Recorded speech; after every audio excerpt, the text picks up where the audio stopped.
நேயர்கள் கேட்டுக்கொண்டிருப்பது அழகப்பா பல்கலை சமுதாய வானொலி. இது காரைக்குடியின் முதல் வானொலி.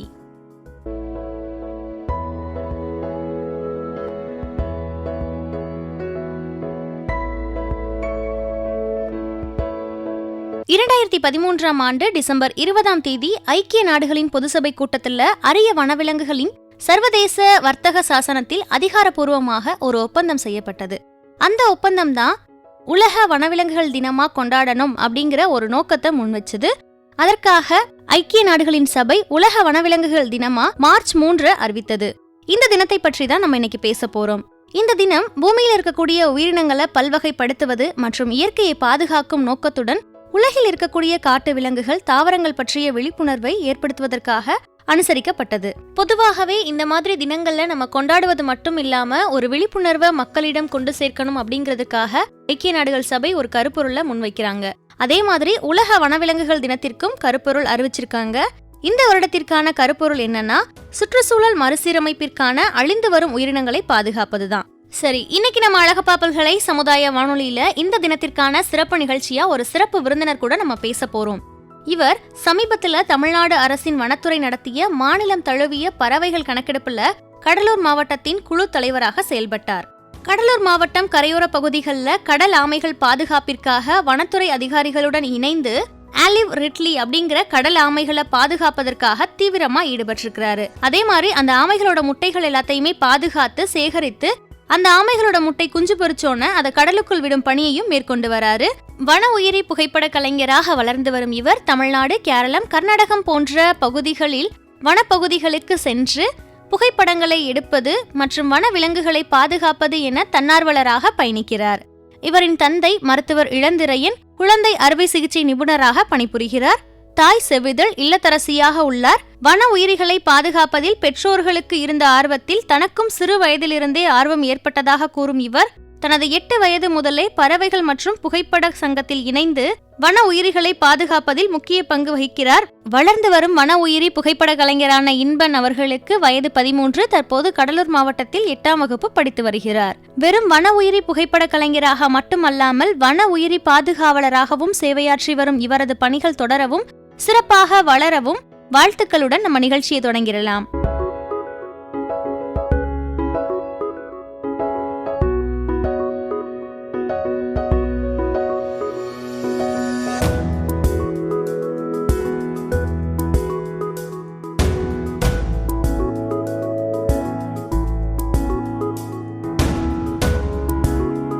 ஹாய் இன்பு, இது நம்மளுடைய அழகப்பா பல்கலை சமுதாய வானொலி இந்த கம்யூனிட்டி ரேடியோக்காக ஒரு நிகழ்ச்சிக்கு உங்களை ஒரு நேர்காணல் எடுக்கலாம்னு இருக்கோம். ஓகே, நீங்க வன உயிர்கள் மேல ஆர்வமா இருக்கீங்க அப்படின்னு நாங்க கேள்விப்பட்டோம். வனவிலங்குகள் தினத்துக்காக உங்கள்கிட்ட இந்த நேர்காணலை நான் ஆரம்பிக்கிறேன். முதல் கேள்வியா உங்களை நீங்க நம்ம வானொலி நேயர்களுக்கு அறிமுகப்படுத்திங்களேன். ஹாய், நான் இன்பன், பிஎஸ்டிபி ஸ்கூல்ல 8th ஸ்டாண்டர்ட் படிக்கிறேன். எங்க அப்பா பேர் இளந்திரன், எங்க அம்மா பேர் ஸ்வேதா, ஒரு அண்ணன் இருக்கான், அவன் பேர் இனியன். எனக்கு வைல்ட் லைஃப்ல ஃபர்ஸ்ட் ஸ்டாண்டர்ட்ல இருந்து இன்ட்ரெஸ்ட் இருக்கு. வைல்ட் லைஃப் போட்டோகிராஃபி அப்புறம் பேர்ட் வாட்சிங்ல எனக்கு ரொம்ப இன்ட்ரெஸ்ட் இருந்துச்சு. அதுக்கப்புறம் 2017ல கடலூர், பாண்டி 2 இடத்துலயும் ஆலிவ் ரிட்லி கன்சர்வ் பண்றதுக்கு நிறைய அதோட எக் எடுக்கிறதுக்கு ஃபாரஸ்ட் டிபார்ட்மெண்ட் போயிட்டு இருந்தாங்க. அதோட வாலண்டியரா நான் போயிட்டு இருந்தேன். அதுக்கப்புறம் ஃப்ராக் அண்ட் ஸ்னேக்ஸ் கன்சர்வேஷன் நடந்துட்டு இருந்துச்சு கடலூர், பாண்டி 2த்துலயும். அதுலயும் நான் ஒரு வாலண்டியரா இருந்தேன். இந்த மாதிரி ஃபர்ஸ்ட் ஸ்டாண்டர்ட்ல இருந்தே உங்களுக்கு ஆர்வம் இருந்ததுன்னு சொல்றீங்க இல்லையா? இப்போ உங்க வீட்டுல அப்பா அம்மா வேற யாரும் அதுல ஆர்வமா இருந்தாங்களா? எப்படி உங்களுக்கு இந்த வன விலங்குகள் உயிர்கள் மேல ஆர்வம் இருந்துச்சு?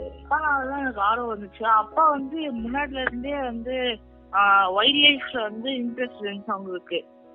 ஒரு அவங்க காலேஜ் படிக்கிறது போதே அவங்களுக்கு வைல்ட் லைஃப்ல இன்ட்ரெஸ்ட் இருந்துச்சு. அப்புறம் எங்க அண்ணனுக்கு இன்ட்ரெஸ்ட் இருந்துச்சு. அப்படியே எனக்கும் அதை சொல்லி கொடுத்தாங்க. நானும் ரொம்ப இன்ட்ரெஸ்ட் ஆயிட்டேன் அந்த வைல்ட் லைஃப். ஓகே, இப்ப அப்பா அது சம்பந்தமான வேலை பாக்குறாங்களா? என்ன பாக்குறாங்க? ஆமா, அவங்களுக்கு அப்படியே போக போக அந்த பேர்ட்ஸ் பாக்குறது, அதை பார்க்க அவங்களுக்கு ஆர்வம் அதை பத்தி படிச்சு அதுக்கப்புறம் அந்த மாதிரிதான் அவங்களுக்கு ஆர்வம் வந்துச்சு. ஓகே, இப்போ இந்த வன விலங்குகள் தினம் அப்படின்னு கொண்டாடுறாங்க இல்லையா? ஆமா, மார்ச் 3 ஒவ்வொரு வருஷமும் கொண்டாடுறாங்க. அது எதுக்காக கொண்டாடுறோம் அப்படின்னு சொல்லலாமா? அது வந்து வைல்ட் லைஃப் அவேர்னஸ், மக்களுக்கு அவேர்னஸ் கொடுக்குற மாதிரி. இப்போ வைல்ட் லைஃப்னாலே வந்து மக்கள் வந்து எலிஃபண்ட், லெப்பர்ட், டைகர் அந்த மாதிரி தான் நினைக்கிறாங்க. ஃப்ளோரா, ஃபானா அந்த மாதிரி ரெண்டு இருக்கு. ஃப்ளோரானா அந்த சின்ன சின்ன செடிகள்ல இருந்து பெரிய பெரிய மரங்கள் வரைக்கும், ஃபானானா சின்ன ஒரு குட்டி ஃபங்கஸ்ல இருந்து ஒரு பெரிய ப்ளூ வேல், எலிஃபண்ட் வரைக்கும். அந்த ஃபங்கஸ் வந்து ரொம்ப ஒரு முக்கியமான ரோல் பிளே பண்ணுது நம்ம ஈகோ சிஸ்டம்ல. அது வந்து நம்ம ஃபாரஸ்ட வந்து கிளீன் பண்ணுது. நம்ம மில்க், அது ரொம்ப ஒரு முக்கியமான விஷயம்னா மில்க் வந்து கேர்டாவே மாற்றி தருது நமக்கு. அந்த மாதிரி அவேர்னஸ் கொடுக்கணும்னு சொல்லிட்டு தான் இந்த வேர்ல்ட் வைல்ட் லைஃப் டேன்னு ஒண்ணு இது நடக்குது. ரொம்ப அழகா சொன்னீங்க. இப்போ ஒவ்வொரு ஆண்டும் வந்து ஒரு குறிப்பிட்ட ஒரு கருத்து, ஒரு தீம், மைய கருத்தை முன் வச்சுதான் இந்த நாளை வந்து கொண்டாடுறாங்க ஐநா சபை மூலமா இல்லையா? இந்த ஆண்டுக்கான தீம் என்ன, மைய கருத்து என்ன? இந்த ஆண்டுக்கான தீம் வந்து endangered species which plays a major role in our ecosystem. இந்த ஆலிவ் ரிட்லி சீ டர்ட்டில்ஸ், வேப்ப மரம், நம்ம நீம் ட்ரீஸ், அப்புறம் இந்த ஹனி பீஸ், இது வந்து முக்கியமான 3 எக்ஸாம்பிள்ஸ். இந்த நீம் ட்ரீ வந்து ரொம்ப ஒரு முக்கியமான எக்ஸாம்பிள். என்னன்னா, நம்ம நீம் ட்ரீல இருந்து வர அந்த சீட்ஸ்னால நேச்சுரல் ஃபர்டிலைசர்ஸ் வந்து ப்ரொடியூஸ் பண்ணுவாங்க. நம்ம சாயில் பொல்யூஷன் பண்றது, பிளாஸ்டிக் கீழே போடுறதுனால அது வந்து அந்த சீட்ஸோட ஃபர்டிலைசர் வந்து குறைய ஆரம்பிச்சதுனால நேச்சுரல் ஃபர்டிலைசர்ஸ் இல்லாம கெமிக்கல் ஃபர்டிலைசர்ஸ் போடுறதுனால பீஸால வந்து பாலினேஷன் பண்ண முடியல. ஃப்ளவர்ஸ்ல இருந்து எடுக்கிற நெக்டர் வந்து ஆர்டிபிஷியல் கெமிக்கல் போட்டு எடுக்கிற மாதிரி இருக்கு. இந்த ஆலிவ் ரிட்லி டர்ட்டில்ஸ் வந்து ஒரு முக்கியமான ரோல் பிளே பண்ணுது. சீயை கிளீன் பண்ணுது. அதுக்கப்புறம் ரொம்ப ஒரு டேஞ்சரஸ் ஃபிஷ் வந்து குட்டி குட்டி ஃபிஷ் சாப்பிடுறது, ஜெல்லி ஃபிஷ், அது வந்து சாப்பிடுது. இந்த ஆலிவ் ரிட்லி சீ டர்ட்டில்ஸ் நம்ம போடுற பிளாஸ்டிக் வந்து ஜெல்லி ஃபிஷ் மாதிரி இருக்கிறதுனாலயே அதை சாப்பிட்டு சீ டர்ட்டில்ஸ் வந்து செத்துருது. அது ஜெல்லி ஃபிஷ் நினைச்சு அந்த பிளாஸ்டிக் சாப்பிடுறதுனால அதோட விண்ட் பைப்ல போய் அடிச்சுக்கிட்டு சோக்காய் செத்துருது ஆலிவ் ரிட்லி டர்ட்டில்ஸ். ஸோ இப்போ வந்து அழிந்து வரும் உயிரினங்கள் இதான் இந்த ஆண்டுக்கான மைய கருத்து இல்லையா? அதாவது இதுவரைக்கும் வந்து எல்லாரும் வன உயிர்கள் தினம்னா ஏதோ நீங்க சொன்ன மாதிரி தான், யானைகள், இது மாதிரி அவங்கவுங்களுக்கு தெரிஞ்ச புலி, சிங்கம், இது மாதிரிக்கான பாதுகாப்பு அப்படின்னு தான் நினைச்சிருக்காங்க. நம்மளோட பாரம்பரியமான வேப்ப மரமே வந்து அழிந்து வரக்கூடிய உயிரினங்கள் வரிசையில இருக்கு. நீங்க சொல்றது ரொம்ப ஆச்சரியமான தகவலா தான் இருக்குங்க. ரொம்ப அழகா சொன்னீங்க நீங்க. இப்போ இந்த அழிந்து வரக்கூடிய உயிரினங்கள் அப்படின்றது வந்து இப்ப நீங்க சொன்ன 3 தவிர நம்ம பகுதியில, நம்ம தமிழ்நாட்டுல, இல்ல நீங்க இருக்கக்கூடிய கடலூர் மாவட்டத்துல அப்படின்னு எந்தெந்த உயிரினங்களை வந்து வகைப்படுத்தி வச்சிருக்காங்க? மெயினா வந்து ஆலிவ் ரிட்லி தான் இப்போ வந்து ரொம்ப அழிஞ்சிட்டு வருது, என்டேஞ்சர்ட் ஸ்பீசிஸ். அதான் நம்ம கோஸ்டல் லைனோட பவர்னு வச்சுக்கலாம். ஆலிவ் ரிட்லி டர்ட்டில்ஸ் வந்து வேற எங்கேயுமே, ஒடிசால வந்து ரொம்ப அதிகமா ஆமைகள் வந்து கரையேறும். நம்மளோட சவுத் கோஸ்ட்ல இருக்கிற எல்லா இடமுமே வந்து ஆலிவ் ரிட்லி போற இடம் தான். ஒடிசால வந்து ரொம்ப ஒரு மேஜரான ஒரு ஃபெஸ்டிவலாவே நடத்துறாங்க அது ஆலிவ் ரிட்லி.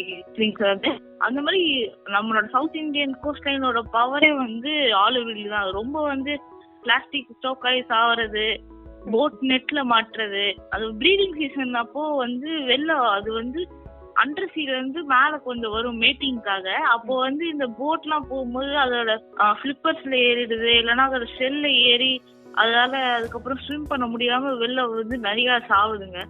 அதனாலதான் வந்து இப்போ மெயினா கன்சர்வ் பண்றது ஆலிவ் ரிட்லி. ஆலிவ் ரிட்லி அது வந்து மேல ஏறும் போது சில வாட்டி வந்து ஏறும் போதே ஆளுங்க பார்த்துட்டு அந்த முட்டையை எடுத்துட்டு போய் வித்துடுறாங்க. அந்த மாதிரி நிறைய நடக்குது. அதனாலதான் இந்த கன்சர்வேஷன் பண்றாங்க, ஆலிவ் ரிட்லி கன்சர்வேஷன். கலெக்ட் பண்ணி அதை ஒரு நர்சரியில வச்சு, நர்சரியில இருந்து அது ஹேட்ச் ஆன உடனே அதை வெளில எடுத்து விடுறாங்க. அது வந்து கடந்த ஒரு 10 வருஷமாவே ஃபாரஸ்ட் டிபார்ட்மெண்டோட ஹெல்ப் வச்சு வாலண்டியர்ஸ், நாங்க, அதுக்கப்புறம் செல்லான்னு ஒருத்தர் கடலூர் ஸ்னேக் மேன், நாங்கெல்லாம் வாலண்டியர்ஸா இருந்து ஃபாரஸ்ட் டிபார்ட்மெண்ட் கூட இந்த ஆலிவ் ரிட்லி டர்ட்டில் கன்சர்வேஷனுக்காக நாங்க போவோம். இந்த வகை ஆமைகள் வந்து நம்ம தமிழ்நாட்டோட கடற்கரை பகுதிகள் அல்லது இந்த கிழக்கு கடற்கரை பகுதிகள்ல அதிகமா இருக்கு இல்லையா?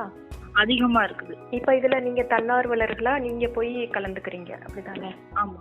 ரொம்ப சிறப்பா செயல்படுறீங்க. இந்த வயசுல இவ்வளவு வந்து வனவிலங்குகளை பத்தி ஆர்வமும் அக்கறையும் கொண்டு செய்யறது வந்து கேட்கறதுக்கு சந்தோஷமா இருக்கு.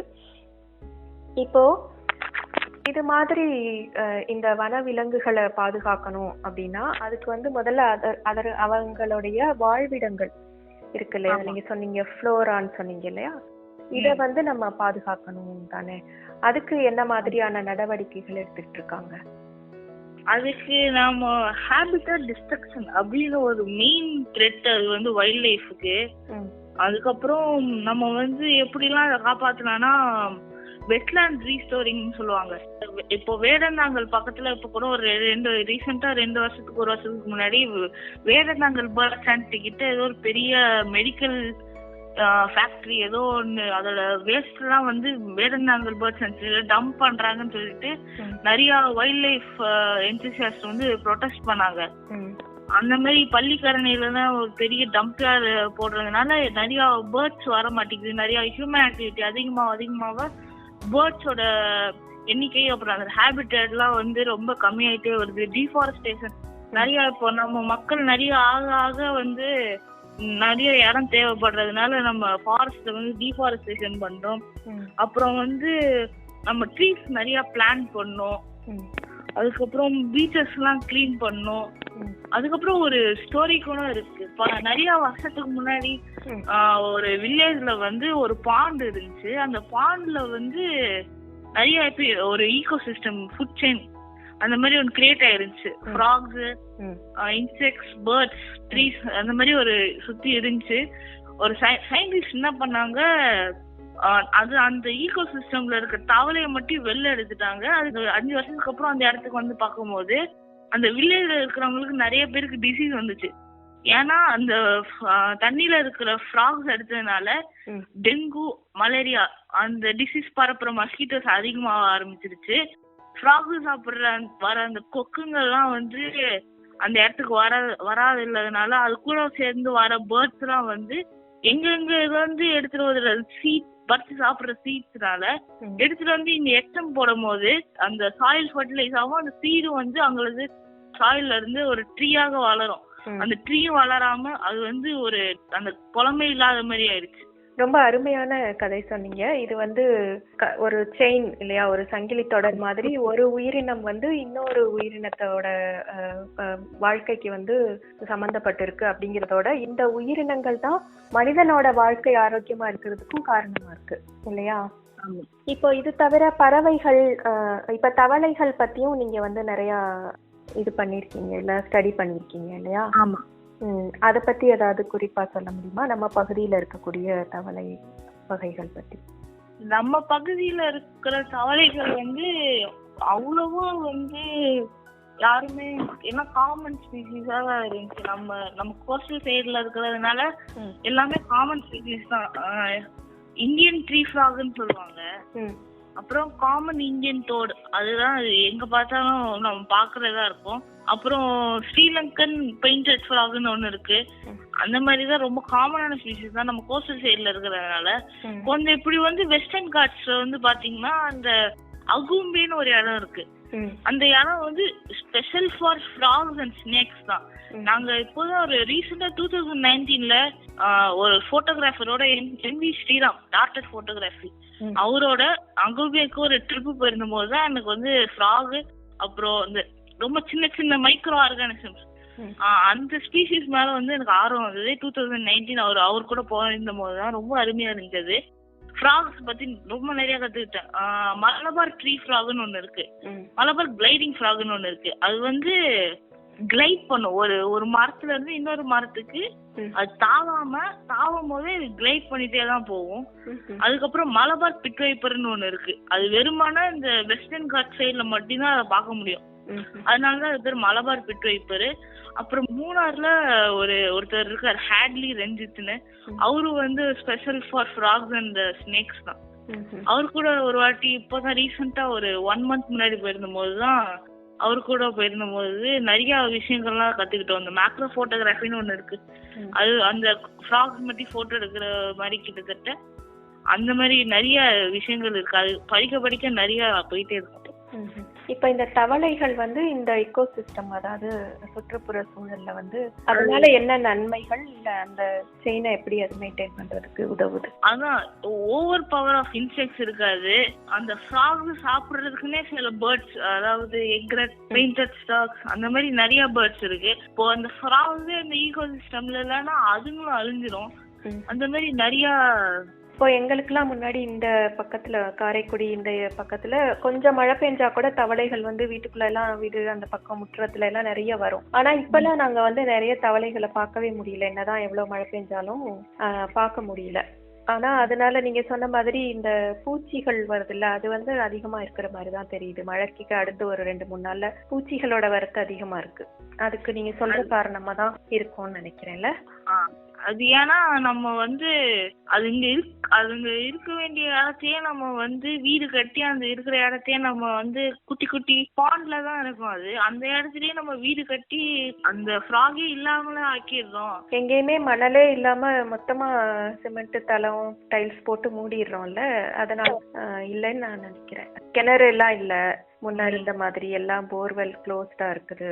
தவளைகள் சொன்னீங்க, பறவைகள் பேர்ட் வாட்சிங்கும் நீங்க பண்றோம்னு சொன்னீங்க இல்லையா, அதை பத்தி ஏதாவது குறிப்பா சொல்ல முடியுமா? நம்ம கடலூர் பாண்டி ரீஜன்ல கிருமாம்பாக்கத்துல வந்து அமூர் ஃபால்கன் ஒரு பேர்ட் வந்து சைட்டா இருக்கு. அது எங்க இருந்துன்னா யூரோப் சைனால இருந்து ஆப்பிரிக்காவுக்கு வந்து அது மைக்ரேட் ஆகும் போது நடுவுல நம்ம இந்தியால, அதுவும் குறிப்பா இந்த லோன்வாலான்னு ஒரு இடம் இருக்கு மகாராஷ்டிரால, அங்கதான் இருக்கிறதுல அதிகமா வந்து அது வந்து மைக்ரேட்டே வந்து இருக்கிறது. நடுவுல அங்கங்க இந்த கோயம்புத்தூர், சேலம் அந்த சைடு, அந்த நடுவுல நம்ம தமிழ்நாடு நடுவுல நிறைய இடத்துல சைட் ஆயிருக்கு. அதுக்கப்புறம் பாண்டிச்சேரியில கிருமம்பாக்கம் ஏரியில ஒரு வாட்டி அமூர் ஃபால்கன் வந்து சைட் ஆயிருக்கு. அது அங்க இருந்து ஒரு சின்ன ஒரு ஈகிள் தான், அது ஒரு ராப்டர்ன்னு சொல்லுவாங்க. அது ஒரு சின்ன பறவை தான். அது அங்கல இருந்து ஆப்பிரிக்கா வரைக்கும் அது வந்து பறந்துட்டே போகும்போது ஒரு பிரேக் எடுக்கிறதுக்கு ஒரு 3-4 நாள் வந்து நம்ம கிருமம்பாக்கம் ஏரியால சைட்டா இருக்கு. அதுக்கப்புறம் இந்த சேலம், கோயம்புத்தூர் அந்த மாதிரி ரீஜியன்ஸ்ல வந்து அது வந்து பிரேக் எடுத்துட்டு திருப்பி ஆப்பிரிக்காவுக்கு போகுது. அப்புறம் நம்ம கடலூர்ல வந்து இந்தியன் பிட்டா, அப்புறம் blue throated blue fly catcher எல்லாம் நிறைய சைட்டா இருக்கு. அது ஹிமாலயாஸ்ல இருந்து மைக்ரேட் ஆகி வர பேர்ட்ஸ். அப்புறம் இந்த வாட்டி சென்சஸ்ல வந்து ஃபாரஸ்ட் டிபார்ட்மெண்டோட வாலண்டியர்ஸா நாங்க போயிருந்த போது ஜிட்டிங் சிஸ்டிகோல் அப்படின்னு ஒரு பேர்டை நாங்க வந்து சைட் பண்ணியிருந்தோம். அது வந்து பெருமாள் ஏரியில வந்து நாங்க ஜிட்டிங் சிஸ்டிகோல்னு ஒரு பேர்டை சைட் பண்ணியிருந்தோம். அது ரொம்பவே ரேரான ஒரு பேர்டு. அது ஆப்பிரிக்கா அங்க இருந்து நம்ம இந்தியாவுக்கு வந்து மைக்ரேட் ஆகி, அதுவும் ஒரு ரொம்ப சின்ன பேர்ட் தான் அதுவும் இருக்கும். அதுவும் நம்ம யூரோப், ஆப்பிரிக்கா அங்கல இருந்துலாம் வந்து மைக்ரேட் ஆகி நம்ம ஊருக்கு வருது. இப்ப நம்ம தான் வந்து ஒரு ரொம்ப கொஞ்ச தூரம் போறதா இருந்தா கூட வெஹிக்கிள்ஸ் தேடுறோம். அதுவும் பைக்கு, காரு அப்படின்ட்டு அது இல்லாம யாரும் நடக்கிறதே கிடையாது. ஆனா இவ்வளோ ஒரு குட்டி பறவை ஐரோப்பா கண்டத்திலிருந்து இன்னொரு ஆப்பிரிக்கா கண்டத்துக்கு போறதுக்கு இடையில ஆசியா கண்டத்துல இருக்க நம்மளுடைய தமிழ்நாட்டுக்கோ இல்ல நம்ம வேற மாநிலங்களுக்கோ வந்துட்டு இளைப்பாரி போகுது அப்படின்னு கேக்குறது வந்து ரொம்ப ரொம்ப ஆச்சரியமா இருக்குது இன்பன். இப்போ இந்த பறவைகள், அப்புறம் இந்த மற்ற ஆமைகள், அப்புறம் தேனீக்கள் சொன்னீங்க இல்லையா, அப்புறம் வேம்பு சொன்னீங்க. இது தவிர வேற இந்த என்டேஞ்சர்ட் ஸ்பீசிஸ் நீங்க சொல்ற அழிந்து வரக்கூடிய நம்ம கவனம் எடுக்க வேண்டிய வேற ஏதாவது உயிரினங்கள் இருக்கா?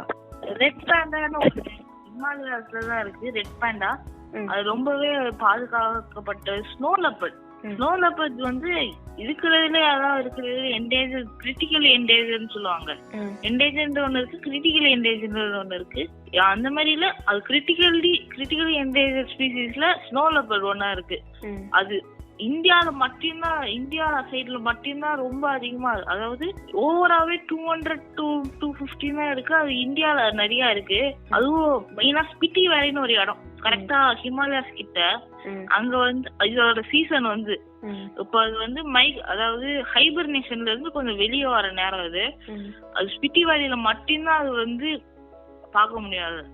ஹைலி என்டேஞ்சர்ட் அனிமல் அது. இப்போ இந்த வனவிலங்குகள் அல்லது உயிரினங்களுக்கு வந்து அழிந்து வர்றதுக்கு என்னென்ன காரணங்கள் இருக்குன்னு நினைக்கிறீங்க? டீஃபாரஸ்டேஷன் தான். டீஃபாரஸ்டேஷன் பண்றதுனால ஹேபிடேட் லாஸ் ஆகுது அந்த அனிமல்ஸோட ஹேபிடேட். அது வேற எந்த இடத்துக்கும் போய் அதால புது இடத்த அடாப்ட் பண்ண முடியாம அது சாவறது. அதுக்கப்புறம் இந்த மெயினான சீ டர்ட்டில்ஸ் தான் இப்போ அந்த பிளாஸ்டிக் தான் இப்போ ஒரு மெயின் ஃபேக்டரா இருக்கு இந்த அனிமல்ஸ் என்டேஞ்சர் ஆகிறதுக்கு. அதுவும் மெயினா இந்த ஆலிவ் ரிட்லி தான் ரொம்ப ஒரு மோசமான நிலைமையில இருக்கு பிளாஸ்டிக்ஸ்னால. அது பிளாஸ்டிக் போட போட அது தெரியாம ஜெல்லி ஃபிஷ் நினைச்சு சாப்பிட அது வந்து சோக் ஆயிடுது அதோட கழுத்துல. மெயினா போச்சிங் நடக்குது. இந்த 1 ஹார்ன் ரைனோசரஸ் எலிஃபன்ட்ஸ், ஏசியன் எலிஃபன்ட்ஸோட போச்சிங் வந்து ரொம்ப ஒரு முன்னாடி மேஜரா நடந்துட்டு இருந்துச்சு.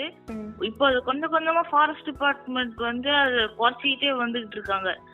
1 ஹார்ன் ரைனோசரஸ் வந்து ரொம்ப ஒரு முக்கியமான ஒரு அனிமல். காசிரங்கா நேஷனல் பார்க்ல மட்டும் காசிரங்கா 2-3 நேஷனல் பார்க்ல மட்டும்தான் அதை வந்து நம்மளால பார்க்கவே முடியும். இந்தியால மட்டும்தான் 1 ஹார்ன் ரைனோசரஸ் இருக்கு. அது ரொம்ப பாதுகாக்கப்பட வேண்டிய ஒரு அனிமலா இருக்கு.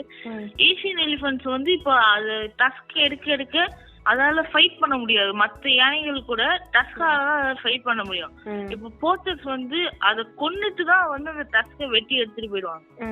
அதனாலயே பாதி எலிஃபன்ட்ஸோட பாப்புலேஷன் குறைய ஆரம்பிச்சிச்சு. 1 ஹார்ன் ரைனோசரஸோட பாப்புலேஷன் ரொம்பவே கம்மியாக ஆரம்பிச்சு. ஆமா, அது ஒரு தவறான ஒரு எண்ணம். அந்த ஒற்றை கொம்பு காண்டாமிருகம் அதானே சொல்றீங்க இல்லையா? அது வந்து அதோடைய அந்த கொம்புல ஏதோ மருத்துவ சக்தி இருக்கு அப்படி இப்படின்னு சொல்லி அவங்க மனிதனுடைய பேராசை தான் காரணம் இல்ல. அதுல இருந்து அவங்க எடுத்து அதை உபயோகிக்கணும்னு நினைச்சுதான் இந்த மாதிரி அதை அழிஞ்சிட்டு வர்ற மாதிரி ஒரு நிலைமையில இருக்கு. ஆமா. ஸோ முதல் நீங்க சொன்ன காரணங்கள் படி முன்னு மனிதர்கள் அதை வேட்டையாடுறது, மரங்களை அழிக்கிறது, வெட்டுறது, காடுகளை வெட்டுறது, இது மூலமா அதோட வாழிடங்களை நம்ம பாதிக்கிறோம். இந்த மாதிரியான விஷயங்கள். இது போக பிளாஸ்டிக்ஸ், நெகிழிகள் பயன்பாடு ரொம்ப அதிகமா பாதிப்பை ஏற்படுத்துது இல்லையா? இத பத்தி எல்லாம் நீங்க விழிப்புணர்வு ஏற்படுத்துறீங்க அப்படித்தானே? அதுக்குதான் இந்த வேர்ல்ட் வைல்ட் லைஃப் டே. ஓ, ஓகே. இப்ப இதுக்கு இப்ப கடலூர் மாவட்டத்துல இந்த வனவிலங்குகள் இதுல இருந்து ஏதாவது நிகழ்ச்சிகளோ இல்ல அவேர்னஸ் ப்ரோக்ராம்ஸ் அது மாதிரி ஏற்பாடு பண்றாங்களா? இப்போ ரீசெண்டா தான் ஒரு 1 வீக் பிஃபோர் தான் சென்சஸ் பேர்ட் சென்சஸ் முடிஞ்சு கடலூர்ல மொத்தமா 120ல இருந்து 150 பேர்ட்ஸ் ஆஃப் ஸ்பீசிஸ் கண்டுபிடிச்சிருக்காங்க. 30 ஸ்பீசிஸ் மைக்ரேட்டரி பேர்ட்ஸ், 120 காமனர்ஸ். அதுல நிறைய பேர்ட்ஸ் நாங்க ஃபைண்ட் பண்ணோம். அதுல ஃபாரஸ்ட் டிபார்ட்மெண்ட் எங்களை மாதிரி வாலண்டியர்ஸ் நிறைய பேர் கலந்துக்கிட்டாங்க அந்த பேர்ட் சென்சஸ்ல. இந்த பறவைகள் அதுங்களோட பெயர்கள் அதுக்கு அதை கணக்கெடுக்கிறோம்னு சொல்றீங்க இல்லையா? இதெல்லாம் எப்படி கத்துக்கிறீங்க? எங்க இருந்து படிக்கிறீங்க? அது ஒரு ட்ரிப்பு போக போக அவங்க சொல்றது கேட்டு அதுக்கப்புறம் இப்போ பேர்ட் புக்ஸ் இருக்கு, வைல்ட் லைஃப் புக்ஸ் இருக்கு, அதெல்லாம் படிச்சு அதை கொஞ்சம் கொஞ்சமா தெரிஞ்சுக்கிட்டே இருக்கு. ஓ, இந்த மாதிரி புத்தகங்கள்லாம் எங்க கிடைக்குது உங்களுக்கு? அதுக்கு நிறைய இடம் இருக்கு. ஆன்லைன்லயே இருக்குது. ஆன்லைன்ல தான் நாங்க மோஸ்டா வாங்கினது. ஏதாவது சில புக்ஸ் சொன்னீங்கன்னா இத கேட்டுக்கிட்டு இருக்கவங்க, இதுல ஆர்வம் இருக்கிறவங்க பாப்பாங்க இல்லையா? பேர்ட்ஸ் ஆஃப் இந்தியா, விக்ரம் கிரேவால் எழுதினது அவரோட புக் ஒன்னு இருக்கு. வைல்ட் லைஃப் ஆஃப் இந்தியா அப்படின்னு ஒரு புக் இருக்கு. டேவிட் ராஜு அவரு போட்டோ எடுத்தது, அவரு எழுதினது, அந்த ஒரு புக் ஒன்னு இருக்கு. அது 2 தான் மெயின் புக். சாதாரண பாட புத்தகத்தை படிக்கிறதுக்கே இப்ப உள்ளவங்க எல்லாம் ரொம்ப கஷ்டப்பட வேண்டி இருக்கு. அதை தாண்டி நீங்க இவ்வளவு புத்தகங்கள் தேடி படிக்கிறீங்க அப்படிங்கிறது ரொம்ப சிறப்பான ஒரு செய்தியா இருக்கு இன்பன். இப்போ உங்களுடைய எதிர்காலத்துல நீங்க என்ன ஆகணும்னு நினைக்கிறீங்க? ஏன்னா உங்களோட இந்த வனவிலங்குகள், உயிரினங்கள் ஆர்வத்தை வச்சு நான் உங்ககிட்ட இந்த கேள்வியை கேட்கிறேன். ஒரு வைல்ட் லைஃப் போட்டோகிராஃபர், ஒரு கன்சர்வேட்டர், ஒரு என்தூசியாஸ்டாக நான் வருங்காலத்துல நான் ஆகணும்னு விருப்பப்படுறேன். இதுக்கு ஏதாவது சிறப்பான படிப்புகள் இருக்கா? அது மாதிரி தேர்ந்தெடுக்கணும்னு நினைக்கிறீங்களா? சிறப்பான படிப்புகள் இருக்கு. அது ஒண்ணு ரொம்ப கம்மியா தான் இருக்குது. Wild life institute of India உத்தரகாண்ட்ல ஒண்ணு இருக்கு. அதுக்கப்புறம் நிறைய வைல்ட் லைஃப் ரெஸ்கியூ டீம்ஸ் தான் அதிகமா இருக்கு. அந்த இடத்துல படிச்சுட்டு எக்ஸ்போசர் வைல்ட் லைஃப் போட்டோகிராஃபில இருக்கு. வைல்ட் லைஃப் போட்டோகிராஃபில நம்ம இந்த மாதிரி டூல்ஸ் அரேஞ்ச் பண்றது, போட்டோகிராஃபி ஒர்க் ஷாப்ஸ் கண்டக்ட் பண்ற மாதிரி வைல்ட் லைஃப் போட்டோகிராஃபில இருக்கு. வைல்ட் லைஃப் கன்சர்வேஷன் பண்றதுக்கு wild life institute of technology உத்தரகாண்ட்ல இருக்கு. அதுக்கப்புறம் இந்த ரெஸ்கியூ டீம்ஸ் நிறையவே இருக்கு. பெங்களூர்ல ஒரு நேஷனல் ஜியோகிராபிக் சேனலே இருந்துச்சு. சேனல்னா அதுல வர ஒரு எபிசோடு இருந்துச்சு. அதுல பெங்களூர்ல இருக்கிற அடிபட்டு இருக்கிற அனிமல்ஸ் அதெல்லாம் ரெஸ்கியூ பண்றதுக்கு ஒரு ஷோவா இருந்துச்சு. அப்ப ஆனா அதுக்கான படிப்பு வந்து உத்தரகாண்ட்ல இருக்கு அப்படின்னு சொல்றீங்க. ஆமா. Wild life institute of technology. So உங்களுடைய இந்த ஒரு உன்னதமான ஒரு லட்சியம் வந்து கண்டிப்பா நிறைவேறும். நீங்க ஒரு மிகச்சிறந்த வனவிலங்கு பாதுகாவலரா, ஒரு போட்டோகிராஃபரா அந்த மாதிரி நீங்க வரணும் அப்படின்னு நாங்க வாழ்த்துறோம். முக்கியமா வந்து இந்த இடத்துல வந்து நாங்க ரொம்ப நன்றி சொல்லவும் போற்றுதலுக்கு உடையவங்களா வேண்டியவங்க வந்து உங்களுடைய பெற்றோர்கள் தான் இல்லையா? அவங்களுக்கு ஆர்வம் இருந்தது அப்படிங்கறத தாண்டி உங்களுக்கு அந்த ஆர்வத்தை ஏற்படுத்தினாங்க. எதையும் திணிக்காம அந்த ஆர்வம் உங்ககிட்ட இருக்குது அப்படிங்கறதுனால அதுல வந்து வெறும் படிப்பு, புத்தகத்தை படி, வீட்டுல உட்காரு அப்படின்னு சொல்லாம உங்களை அதுக்கான விஷயங்களை வந்து நீங்க கத்துக்கிறதுக்கு பல இடங்களுக்கு போறதுக்கும் அவங்க உங்களை அனுமதிச்சிருக்காங்க.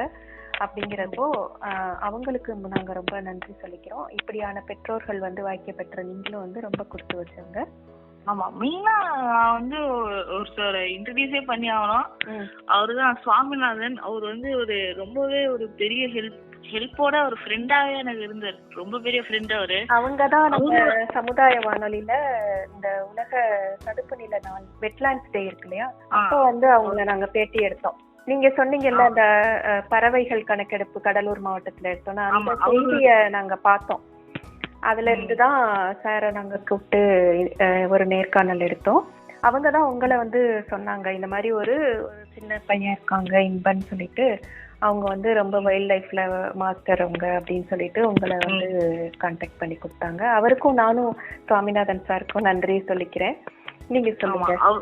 அவரு கூட நான் வந்து கடலூர் போட்டோகிராஃபி கிளப்னு ஒண்ணு இருக்கு கடலூருக்கு. அப்பதான் அவர் ஃபர்ஸ்ட் நான் மீட் பண்ணும் போது அவரு நான் தான் வைல்ட் லைஃப் போட்டோகிராஃபி கடலூர்ல எடுத்துட்டு இருந்தோம். அப்புறம் கொஞ்சம் கொஞ்சமா நானும் அவரும் வந்து ட்ரிப்ஸ் நிறைய போயிருந்தோம். மூணார் போயிருந்தாரு அவரு கூட. நிலியம்பதினு ஒரு பாலக்காட் கிட்ட இருக்கு ஒரு ஊரு, அங்க போயிருந்தோம். அந்த மாதிரி நிறைய இடத்துக்கு போயிருக்கோம். அதுக்கெல்லாம் வந்து என்ன வந்து ஃப்ரீ, அதாவது அது வந்து எதுவுமே சொல்லாம என்னோட பேரண்ட்ஸ் தான் வந்து அப்படியே விட்டாங்க. இந்த மாதிரி நிறைய அவங்க பேரண்ட்ஸ்னாலதான் இவ்வளவு என்னால பண்ண முடிஞ்சுச்சு. கண்டிப்பா என்னதான் பெற்றோர்கள் சொன்னாலும் இந்த மாதிரியான வனவிலங்குகள் மேல ஒரு அக்கறையோட எதிர்காலம் வந்து எப்படி இருக்கணும் அப்படிங்கிற மாதிரியான ஒரு திட்டமிடலோட இருக்கக்கூடிய உங்களை பார்க்கும்போது வருங்காலத்தை பத்தின நம்பிக்கை ரொம்பவே ஏற்படுது. அடுத்த தலைமுறையை பத்தின நம்பிக்கையும் எங்களுக்கு ரொம்பவே ஏற்படுது. அதுக்கும் உங்களுக்கு வந்து ரொம்ப நன்றி இன்பன்.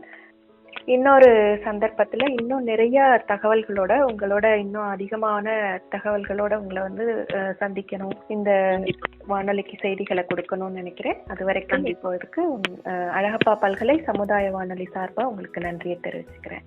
நன்றி.